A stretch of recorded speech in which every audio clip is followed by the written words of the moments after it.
Thank you for all your blessings. We ask you dearly, God, for forgiveness. We done against your will, Father, and especially the things we've omitted to do for your will. Pray, Father, for your continued strength, your guidance, your endurance to be upon us. We can continue this good fight of faith.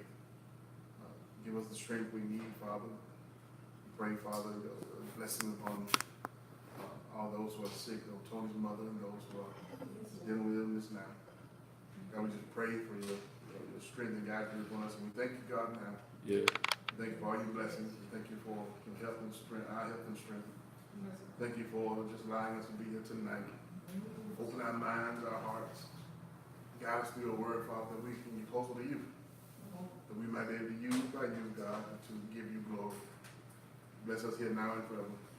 In Jesus' name we pray. Amen. Amen. Amen.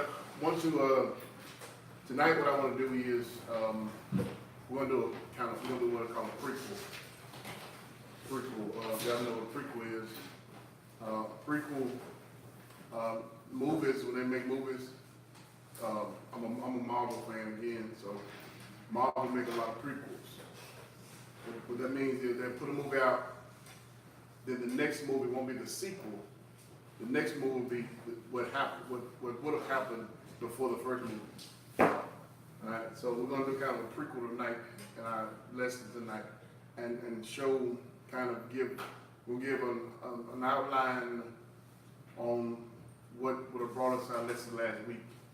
All right, kind of a prequel, but also goes into what we're doing for the next few weeks. But I want to kind of just refresh it real quickly on some of the things that we went over last week.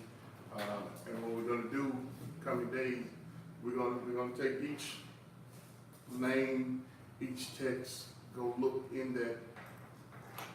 at what was going on for God to be called that, because what happened was when those names of God were given, there were those significant times that something happened. So we're going to go look at the scene of what happened during those times and see what we can pull from that to help us with our life and closer to God. Because this whole lesson is about us getting to know who God is, right? So the whole thing is, who is God? So the first thing we looked at last week, we wanted to lay out the foundation of who is God from the perspective of Exodus, because it's one of the first times that when God identifies himself, right? Exodus 3, we talked about last week. Exodus 3, Moses meets God in the burning bush that wasn't consumed, and God gives himself the name I am, which we came out in the Hebrew tongue.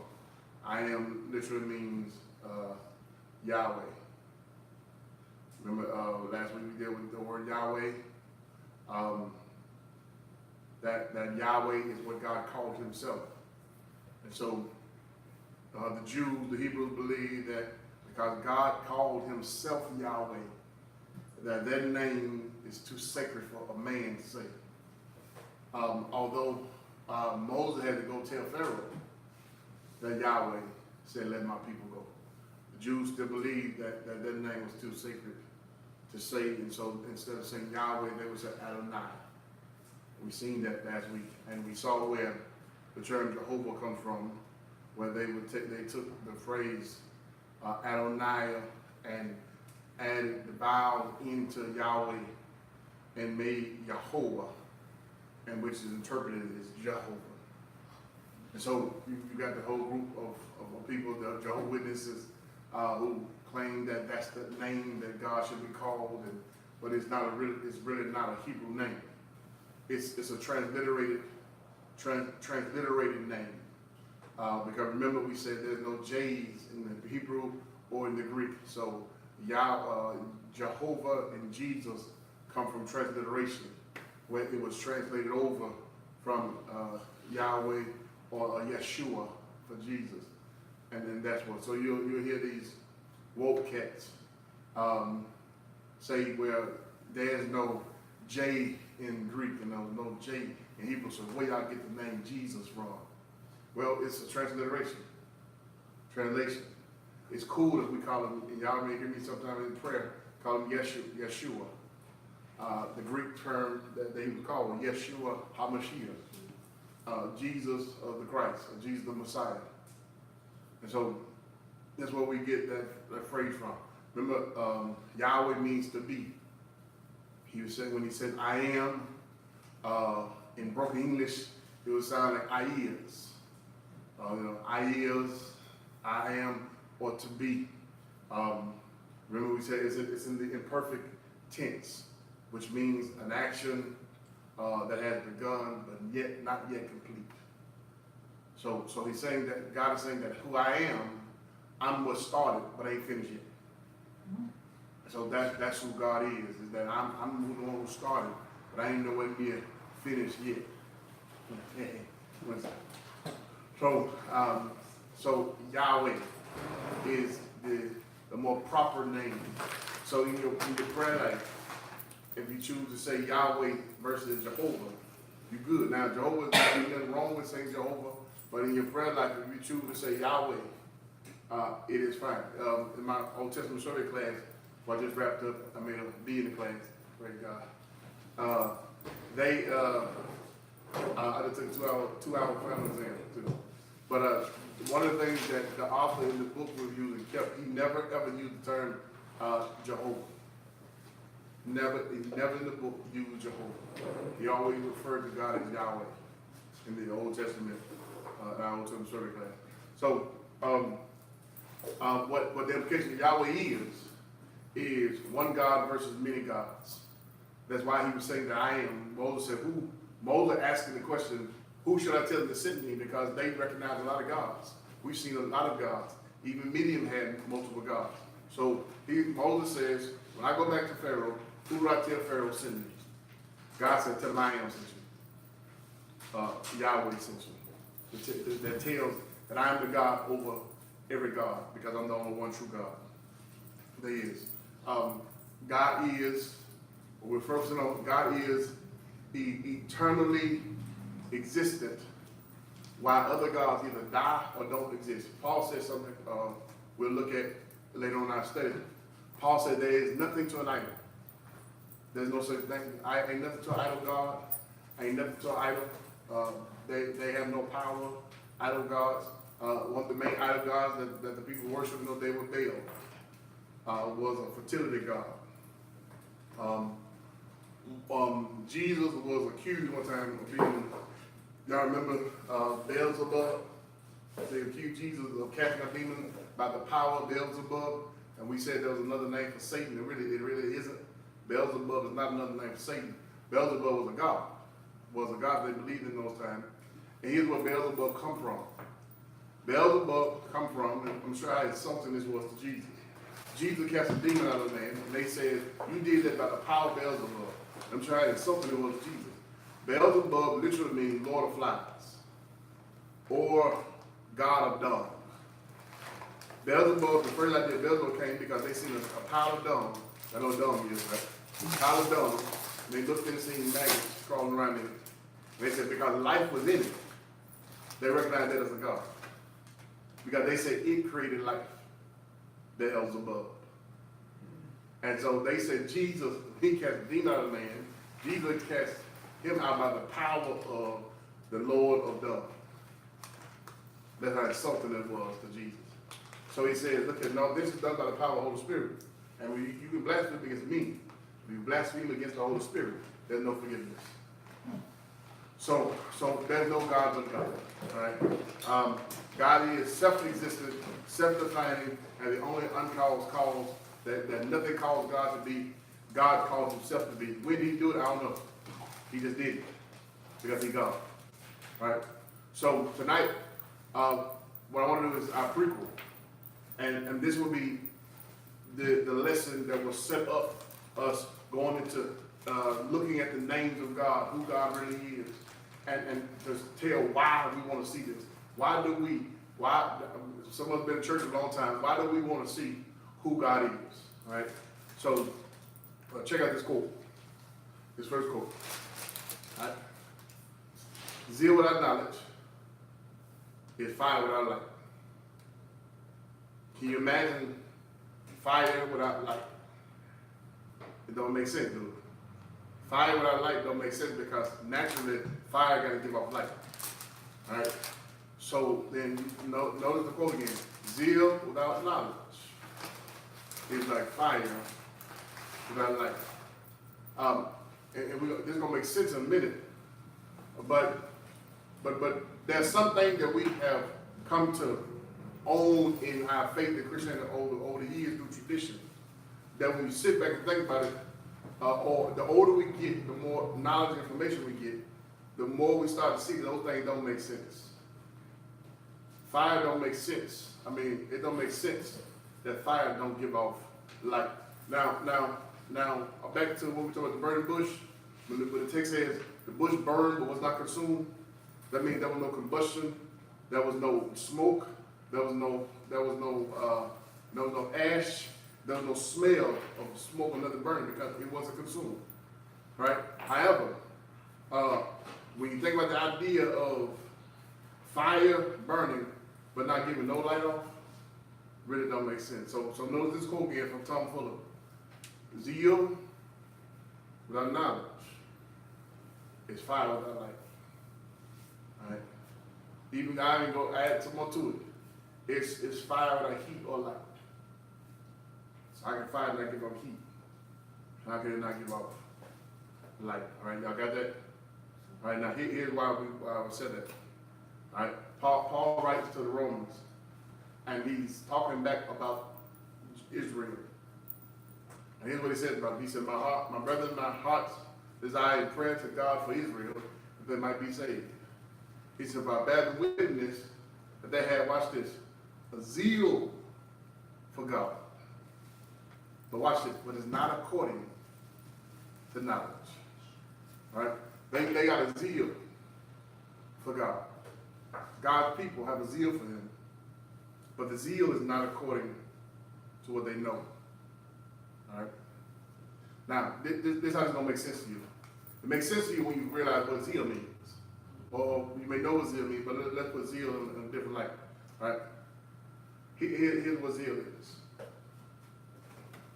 Zeal is not theology, but a passion in what you believe. Mm-hmm. So zeal is passion. All right? Zeal is passion. All right? So we'll go back to what Paul is saying about Israel. He's saying that I bear record that they have passion for God, but their passion ain't according to knowledge. They are in love with God, but they don't know Him. It's just like, some of y'all say y'all love Idris Elba, whatever his name is, the black dude name. What's his name to play in movies and stuff? Yeah, this is with him. Yeah. I gotta say that, I'm in love with him, but you don't know him. He could be a serial killer or something, hide and body, and you'll find out 3 years from now, but you'll have people, when you're young folk, when you're young, you think you're in love, I love them, but you don't know them. So they had a passion for God, but it wasn't according to knowledge. They were in love with the ritualistic system of God, but they did it without knowing why. One preacher, one of my old preachers, called me 3 years ago, about 2 years ago, when we were making our transition, and said, man, people call me about you. I seen the letter. He said, man, I told him that I ain't got a problem with what Jeff doing. I just want to make sure Jeff know why he doing it. Uh-huh. And so, see, it ain't about what you do, but do you know why? And that has happened to us in traditional church, that we have done things based on passion, and we got passionate about stuff because mom and them did it, grandma and them did it, and then Big Mama and them did it before Grandma and them, and then the slaves did it. We were passionate about it, and we carried on because they said that's what we've always done. Y'all heard the story about the grandmama, the family who always cook the roast, and they would always cut the ends off the roast and put it in the pan, and they did it for every generation did it. And one day they asked grandmama, why we cut the roast off, the ends of the roast off the pan? Does it make it taste better? Said no, to make it fit in the pan. And so people would do things and don't know why we're doing it. And now let me share something. Okay, so watch this. Zeal without knowledge is like fire, like light. Zeal ain't theology. Zeal is passion. Okay, it's passion what you believe. Now check this. Passion without knowledge is what? Dangerous. Here's why it's dangerous. I often have said this about, I've got into debate with friends of mine about tradition. Man, tradition ain't bad. No, of course it ain't bad. Gas ain't bad. But if it's mishandled, it can become dangerous. And so passion without knowledge can be dangerous because, watch this, what happens is, as soon as I don't fit your idea of religion, I don't fit your idea of church, then I'm not worthy to be your brother. I got a passion for what we do. I got a passion for this. I got a passion for. Well, I heard somebody come in one time that I'll be ashamed of myself. That ain't how we grew up. That ain't how we grew up in church. I'll be ashamed of yourself what you're doing over there. I tell well, God bless you. And so we have a passion. So what happened was we have passion. So let's check out Israel real quickly. All right, it started with Jesus. Jesus comes on the scene, and they've known him for 30 years. He went to the rabbinical schools to be a rabbi. That they've known him for all this time, and then at the age of 30, he starts coming out preaching. He started coming out preaching, and he didn't destroy the law or remove the laws, but he added love to the law. Because there was no love to the law. Everything they did was based off law and rituals and practices. And then what happened was they created, the Jews, the Pharisees created something called the Mishnah law. All right? The Mishnah law was, the Mosaic law was the written law of God. The Torah, the Torah, the Pentateuch was the written law of God, the prophets. But when the Pharisees were created, they created something called the Mishnah. Mishnah is the spoken law of God. So they said, there got to be a law to protect the law. That makes sense? We need a law to protect the law. And so that's what they created. So they said, all right, so they would say things like, you can't eat unless you wash your hands. And if you don't wash your hands, you eat, you broke the law. And so when Jesus and when his disciples walked through the cornfield, and they grabbed corn and started eating, the Pharisees followed them and they said, oh, y'all broke the law. Because that what happens is when you got a passion and not knowledge, you following me, looking for me to break law. Because you want a reason to convict me. And that's what passion does without knowledge. So so when Jesus says, goes in the temple and talks the temple on thug life, and start turning over tables and whooping folks and everything. And he said, tear this temple down in threes, I'm going to bring it back up. And they accused him that he was going to tear down the temple, destroy the temple. But he was saying, if you kill me, I'm going to get back up in 3 days. So remember, they took him, they killed him because they said he's a threat to everything we know as Jews. Because what passion does, without knowledge, it makes us violent. So that's why you have religious beatdowns. That's why you have folks are passionate about what we believe to be Christianity, and we will judge everybody who don't fit into our box and our mold. Here's why folks in the church who already love folks who are homosexual will judge them and want to keep them away from us, or love folks who are homeless, who are addicts, or who have been in prison, or young girls who got pregnant.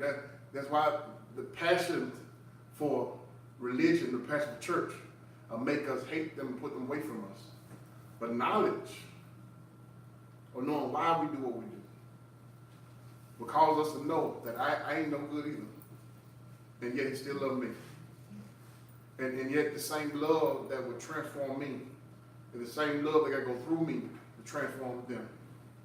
And so passion without knowledge is dangerous. They had a zeal for God, but here, watch this, they didn't know God.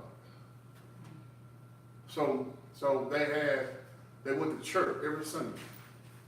They did everything that they supposed to do in church every Sunday.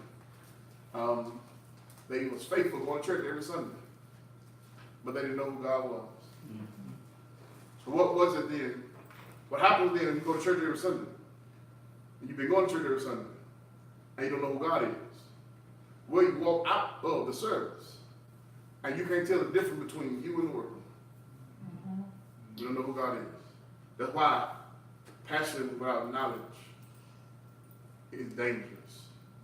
If I got the quote right from Dr. King, one of his favorite quotes, he says, y'all hear me, sincere ignorance and conscious stupidity is the most dangerous thing in the world. Saying that people are you sincerely ignorant and you're consciously stupid. You know, and when you think, and he was talking about white racism, that they believe that we were right in putting down another race. Right? So passion without knowledge is dangerous.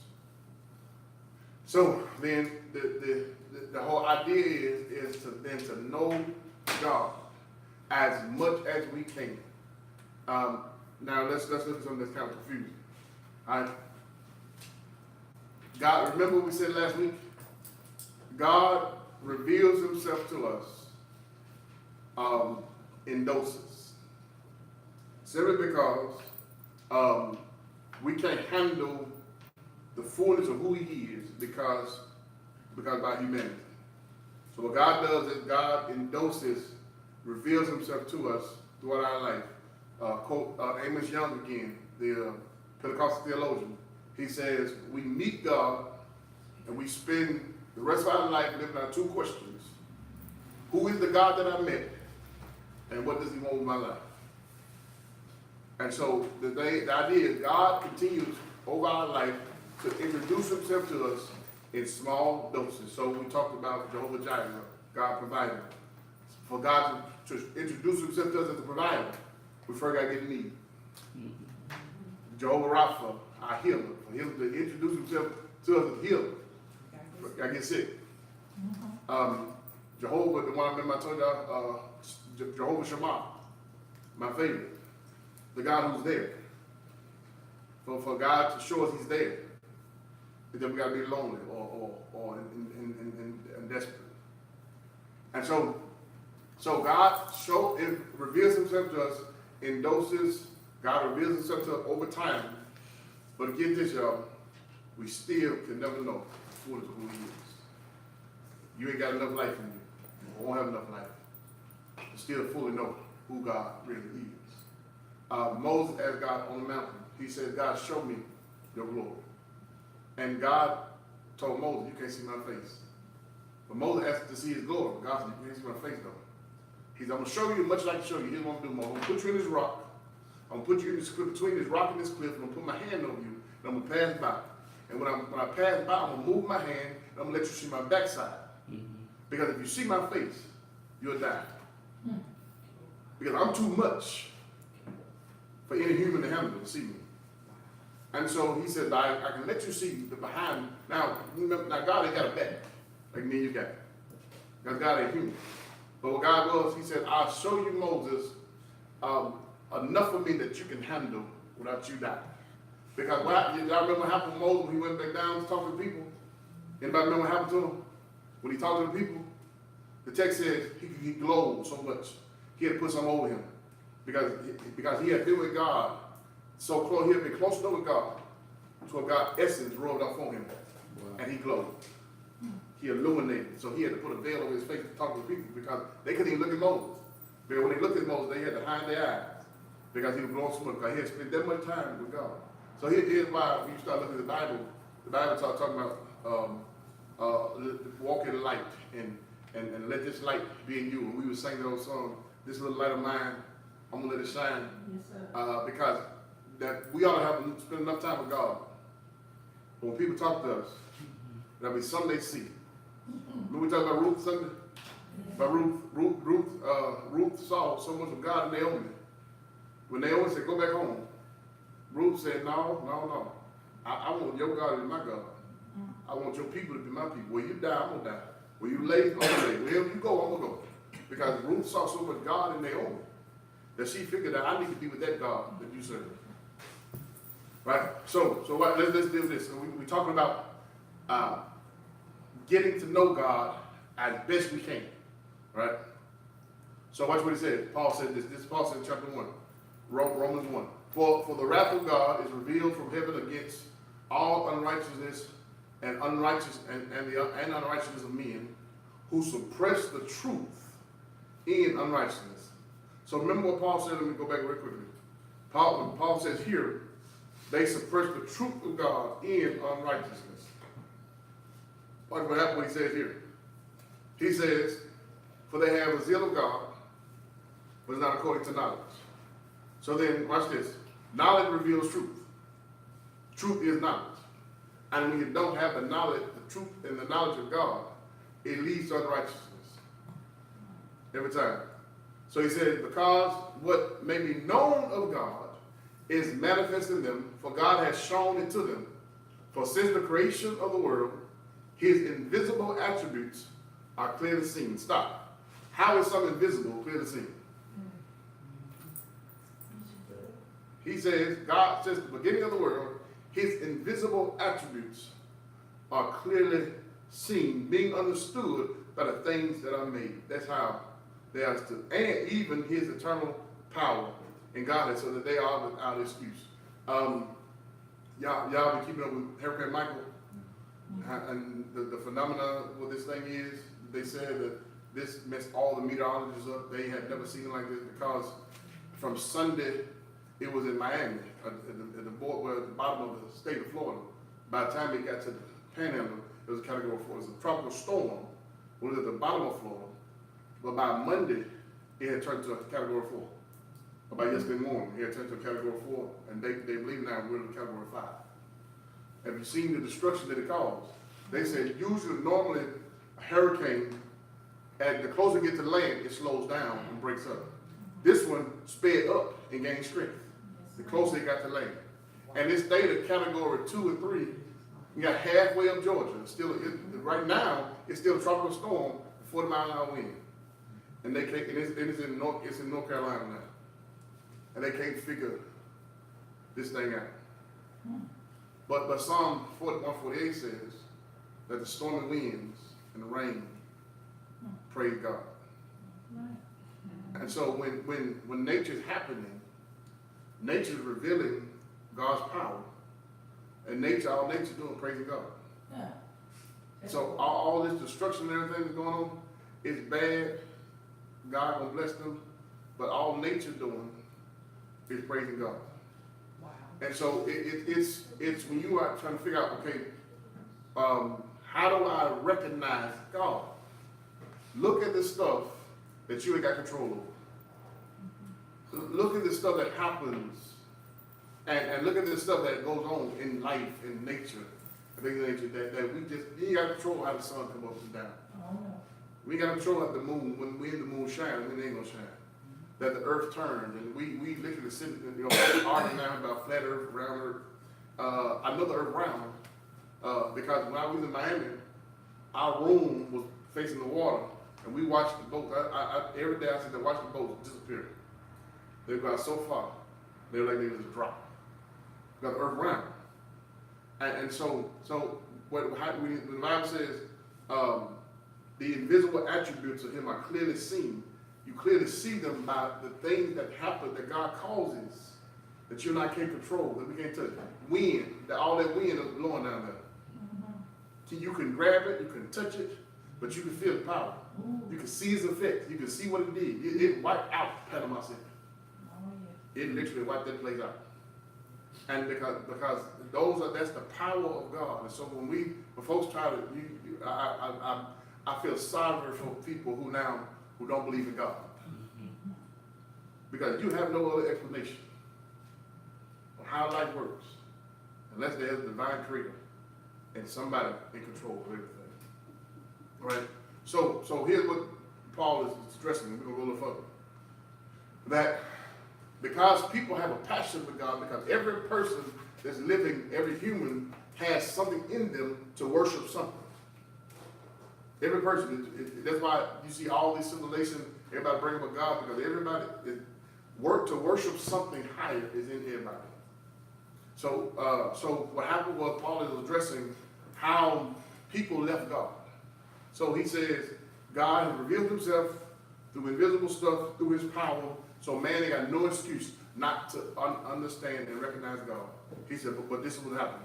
He said, because although they knew God, they did not glorify him as God, nor were thankful, but became futile in their thoughts, and were in their foolish hearts were darkened, professing to be wise. They became fools. And watch this, and changed the glory of the incorruptible God into an image made like corruptible man, bird, 4-foot animal, and creeping things. Later on in the text, Paul will address how they started getting engaged in homosexuality and things of that nature. But here, watch what they did. Paul says, because they didn't know God, or glorify him as God. They weren't thankful, not being thankful. They became futile in their thoughts, and their foolish heart became darkened. And what they did was, because man got to recognize that there's some kind of a God, they had to put God into something they can contain in their head. So what they did was they started making God out of man, or they made birds out of God. They even made 4-foot animals. Remember when Moses went to the mountain, on top of the mountain, and they said, "This one knows what happened to this Moses." I tell you what, Aaron, you make us this calf, this golden calf, and we're gonna say this is the God that brought us out of Egypt, because man gotta recognize a God. And so when man, because that's passion with no knowledge, and when you don't know God, you have to create the God the best you can in your head, so that you can, it can help your thinking, help your mind, help your conscience. So they created God into a man. They created God out of birds. They had birds who were God. They made 4-foot animals, and then the text says creeping things. Made a God. Creeping thing was a bug. How you gonna make God out of a bug? Or creeping thing could be a snake, because there were snake gods that Paul had to deal with, those that worship the god of the pythons. And so now I bring it to us now. You see folks now, you see this consciousness movement, you see woke movement going on, you see a lot of these things going on, people saying there is no God, Christianity fake, Jesus phony, church folks, this and that. And so what happens is, because they recognize that there is some kind of higher power, most of the black conscious movement, they're taking everything back to original Egypt and looking at the Ramses, Sheba, all those old Egyptian princesses and all those things, and everything. But when you go back to the Egyptians, they did what's called hieroglyphics. Hieroglyphics, they wrote images on stone walls, because Egyptians had a belief that whatever was put on stone had to come reality. So before they died, they would write out their afterlife, and they would write out what will happen to them. And so when they died, they believed that's why they mummified themselves. So that when they died and they put this stuff on stone, it would come to reality. So, because the whole thing is that people have an innate thing in them, they have to worship God. And when God can't be quantified, when God can't be contained, we create God to the best of our understanding, so we can understand God. Now, said all that to say this. The older I get, the more I learn. The more I find out, I don't know. Why? Because God is that big. And that's all God's trying to get us to see, I believe. And that He's trying to get us to see that He is that big. And so the question is, the main question for tonight is, how to know Him? How do we get to know this big God? Which this, of course, will take us back to what we did last week about dealing with the names and dealing with the activities that we've seen from God. The question is for us tonight, how do I get to know this big God? Who sits high and looks low, who is in control of everything. How do I get to know Him? John said, forget what I have on the screen. John writes and says, that there was a group, well, let me back up real quickly. All right, in John writings, the Gospel of John, 1st, 2nd John, and Revelation, John always starts out his letter the same way. He's acknowledging Jesus being God and Jesus being in the beginning with God. And he acknowledges Jesus is the Word. Every time he does that. In John, the Gospel of John, 1st, 2nd John, 1st John, and in Revelation. So he starts talking about our eyes have seen, our hands have handled the Word of life. Revelation, he calls them the Alpha, the Omega, the beginning, the end, the first and the last. Alpha and Omega don't mean beginning and end. Alpha and Omega means he is the Word. Alpha and Omega, the alphabets. John writes this way because John is proving that Jesus is God. Because there was a group of believers rose up in the church called Gnostics. Gnostics were the group of folks who came up in the church that says that we believe in Jesus, but we don't believe He came in the flesh. Because there's no way a holy God could ever dwell in sinful flesh. So then the bad idea of that thought was, if Jesus never came in flesh, He could never die and shed blood. He can't die and shed blood, then the blood can't wash away our sin. And there's no covenant relationship between us and God because it takes without the shedding of blood, there's no remission. So the Gnostics said Jesus could have came in the flesh. Not only did they have that belief, so John would write this and try to prove to the people that no, Jesus not only came in the flesh, but He is God, and He was there from the beginning. The other thing that the Gnostics had this belief was, they said that, look here, since we have this knowledge that y'all don't have, it's superior esoteric knowledge. Since nobody else has this knowledge but our group, then y'all ain't worthy to be loved. That's because you don't have the knowledge that I have. And so they said, since y'all ain't worthy to be, y'all don't have this knowledge, we have this knowledge. It puts us in a spiritual category to where we can do whatever we want to do with our bodies and not lose our salvation, because the flesh is inherently sinful and the spirit is good. And since we this spiritual, we can do whatever we want because we're going to heaven anyway. That was the Gnostic belief. So what they were called then, whoever was in the Gnostic group, they didn't love them. They treated them any kind of way. They did them any kind of way. So John writes and says, how dwell the love of God in you? How can you love God who you have not seen and hate your brother who you see daily? So one of the ways of knowing God is what the Bible says. John says, God is love. Want to know how to know God? We know love. Love is the best way to know who God is, to experience God, and it's love. I mean, real love, not just passion, not just affection, but we're talking about concerned love. And ask Jesus, what is the greatest commandment? He said, love God with all your heart, your soul, your mind, and your strength. He said the next one, just like it, love your neighbor as you love yourself. So that's how we know who God is. Real, authentic, pure love. And not just, Jesus said, not just the love of those who love you. But come here. Loving those who don't love you is how you know who God is. How you know God working in you. If you can love folks who've done you wrong, who And so, and which is a challenge for us humanistically, because we've been hurt in the past by people. We've been done wrong by people. And God says, I gotta love them. We gotta come to a place to try to figure out, how do I love somebody that did me wrong? You know what I'm saying? When we come to that place, as I said Sunday, when we come to peace, and that is, the second way we know God is that we come to a place where we understand God in control now.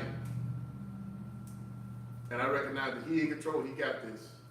So I'm gonna let Him handle that and not let it hurt me. Somebody said, I seen somebody put on Facebook the other day, so holding a grudge, hating somebody is like being stung to death by one bee. That one bee sting you to death. That's how holding a grudge, hating somebody is. Somebody said, holding a grudge, hating somebody is like drinking poison and wait for the next person you're looking at to die. It's like holding a handful of razor blades, squeezing them, and then looking at the person and saying, I hate you, but you're the one holding on to the pain. And so, Paul says, be anxious for nothing. Don't worry about nothing. But in everything, in prayer, with thanksgiving, supplication, let your request be made unto God, and the peace of God, which passeth all understanding, will guard your heart and your mind. That's Philippians 4, 6, and 7. He says, don't worry about nothing. And worry, get this, worry ain't a sin. It's just useless. It just don't benefit nothing. All right. So as we go back to the flow of questions, so we're gonna go back to this lesson and know how to know Him. We're gonna look at each name of God, each name that we're given, and we're gonna look at the scene of what happened that God presented Himself as that. All right, Jacob, when he wrestled God at night, when Abraham takes Isaac up to the mountain. Remember we talked about the only time that a person named God was Hagar, the African girl who told God, she called God El Roi, E-L-O-I-O-R-I, El Roi, which means the God who sees, or the God that sees you. Because she recognized that when she was out there in the desert, struggling, don't know where her son to live, that God saw her and saved her and her son. Right? So, any questions? Any questions? Any questions, comments? Good. Good. Put this back up there. I think that's good. Can't just have, and let me throw this in. Here's why we gotta push fellowship in our church. Because when we talk about zeal without knowledge is like fire without light. I love G, but I love him more because we spend time together. Now I don't just love him because he's my brother in Christ, but I love him because I know him. I don't just love Tony because I know him. I mean, because he's my brother in Christ, church. I love him because I know him.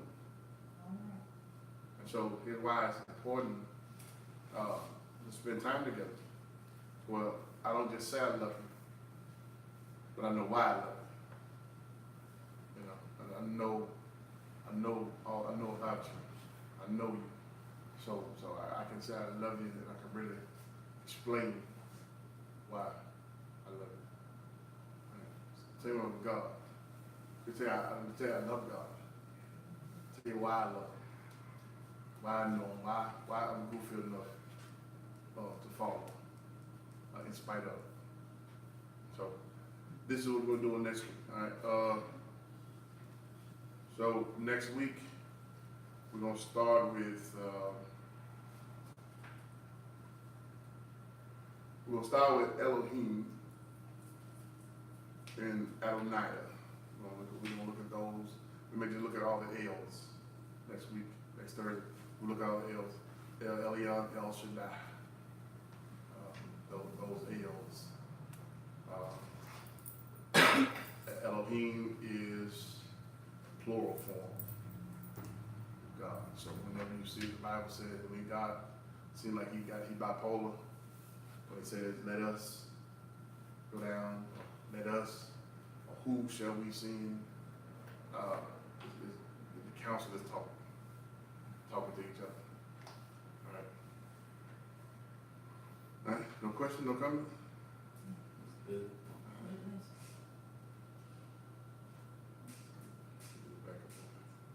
Let's sit there. All right, we're gonna pray. Quickly. We got men's fellowship this Saturday morning. Painting the Twist sisters Saturday evening. We're eating Sunday solo in Chevy Zone. And so that I heard that grill, that breaking grill out. Praise the Lord. Amen. Yeah. And the announcement I put in today, Pop Sledge and the whole group of Huntsville will come November 10th. Now, Tony says there is Founders Day. We'll try to work around it, that be here, because what we want to do is they want to get over here kind of early. We'll do like 3 or 4 o'clock in the evening, but we're going to be out all night and everything. We can get out in a good time. But they want to come, show their faces, and they want to come support Graceful because we're in the fellowship with them. So we Pop Sledge, that church, we actually is 4 churches, 3 from Huntsville and 1 from Columbia, Tennessee, that'll be here. So we're looking for about, I said between 20 and 50. So that's the range, so 20 and 50 people will be here that Sunday. So it should be good. Saturday, sorry. That Saturday, y'all ever heard Candace Sledge? She bad. So they'll be here. Pop Sledge, he gonna look like he my dad for real. I promise you, he my dad. He light skin and everything. So, but he also, he's awesome. They woke me up this morning, called me, they're dealing with full weight day. Talking about some news that happened with Devins. They just got a huge blessing out of the blue. Dropped on. So we was early this morning, rejoicing with each other. So they want to come. They want to come in. So we going over there on the 19th. Spend time with them. But they having the anniversary on the 21st. So that's Sunday. So we'll decide we're going to try to get back. Spend it Friday, Saturday with them, and then come on back. And then we're going to do our own New Year's Eve here. Service here. But I know New Year's, we think about, we're going to put this out there, y'all, about doing ours on Sunday. New Year's Day is on, New Year's Eve is on Monday, right? New Year's Eve is on Monday. Trying to set up. New Year's Eve, it's on Monday. Okay, New Year's Eve gonna be on Monday, right? So I'm gonna go out there, I want to survey y'all. Y'all will do a New Year's Eve on Sunday. Just do a service on Sunday, celebrating ending 1 year, going to the next year. Everything. And then if we do that, then some of us gonna go to Huntsville for their New Year's Eve on that Monday night. Yeah, we do our Sunday. So we want to do one here for our folks here to celebrate ending 1 year, going to the next year.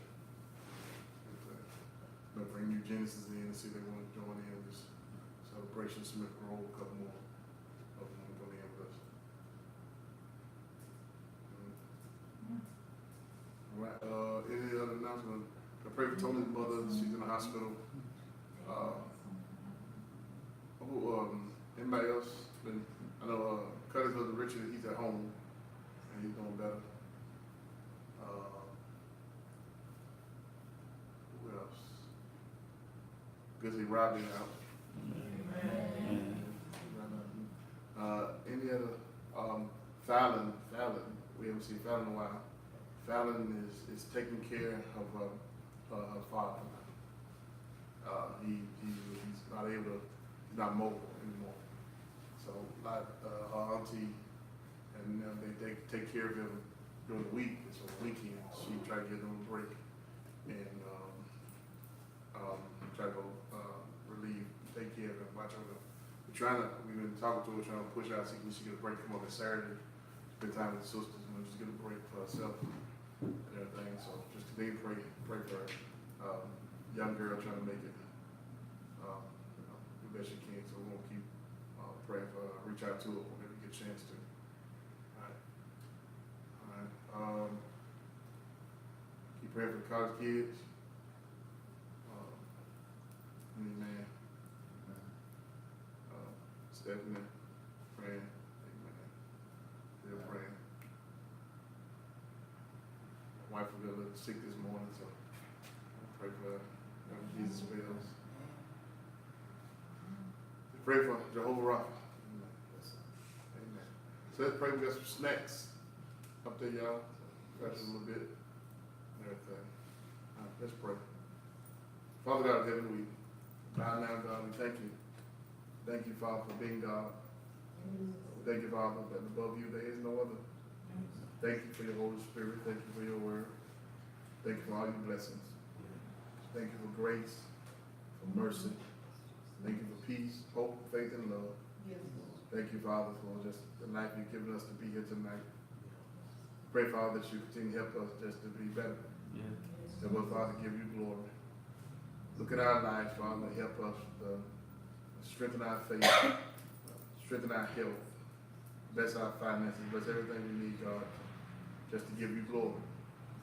Pray, Father, for Tony's mother, that you would continue looking in the hospital. Pray, Father, for healing. Pray, Father, for the medicine, for the doctors. Pray that they find the cause. That you heal her body, Father, and bless her life. Pray, Father, for Tudor, that you continue to bless her health. And bless her, Father. We pray for Yvonne, that you bless her health. Touch Robin continuously, Father. That we continue to be with Stephanie and family. As we still miss George. Father, we just pray for us collectively as a church, that you will help us, Father, with the strength we need, the faith we need, the love we need, the peace we need. We can, God, give you glory, that we can love one another, that we can reach the lost, that we can be a beacon of light in this world that needs hope. Bless this food we're about to receive. Bless it in Jesus' name we pray. Amen. Amen.